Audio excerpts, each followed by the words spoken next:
Hello and welcome to this weekly presentation of the wisdom of Paramahansa Yogananda as inspired by his famous life story, autobiography of a yogi. Today, this week, I'm going to focus on the Yoga Sutras of Patanjali because I'm beginning a four-part course in it tomorrow, February 8th. And so just a little summary I'd like to share with you.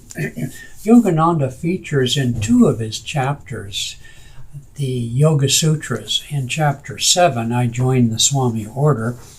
He defines and describes the eightfold path of the Yoga Sutras that has made really the sutras so famous throughout the world of yoga and so on. And he also shares that very famous verse number 2 of Book 1, in which Patanjali defines yoga union. And here in the autobiography, Yogananda quotes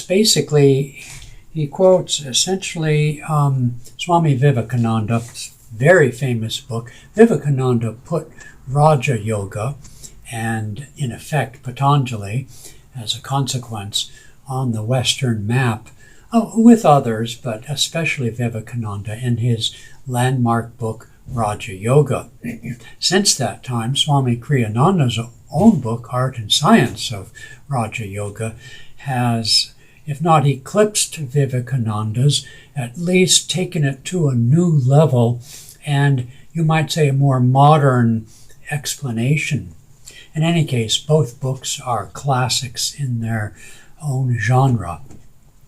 But anyway, the famous definition of yoga union given to us by Patanjali, as quoted here in Autobiography of a Yogi, is the ancient Rishi Patanjali defines yoga as control of the fluctuations of mind stuff.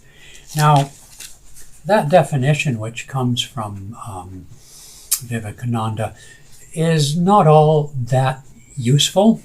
What is mind stuff? And that's why Swami Kriyananda's Art and Science of Raja Yoga explores this in words that are perhaps more helpful to us today. The neutralization of the vortices of feeling is one way of expressing that. I won't go into it right here and now because that's partly what the class is about. But the other important contribution Patanjali makes, at least in the history of scriptural evolution and writings in India, is Patanjali, and I'm quoting now from Autobiography, Patanjali speaks of God as the actual cosmic sound of Om heard in meditation.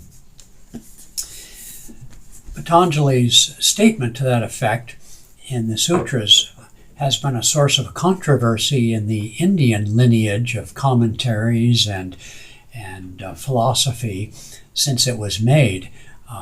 That doesn't interest me, and it probably doesn't interest you either, but it is a significant contribution to the strict scientific, logical, and analytical approach of the Yoga Sutras and of yoga generally in its evolution in Indian culture from ancient times.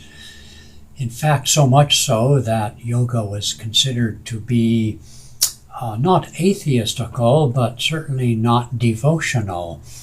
And Patanjali is by no means devotional in his sutras, but he does insert that and one or two other stanzas that suggest a broader picture than just bare rationality.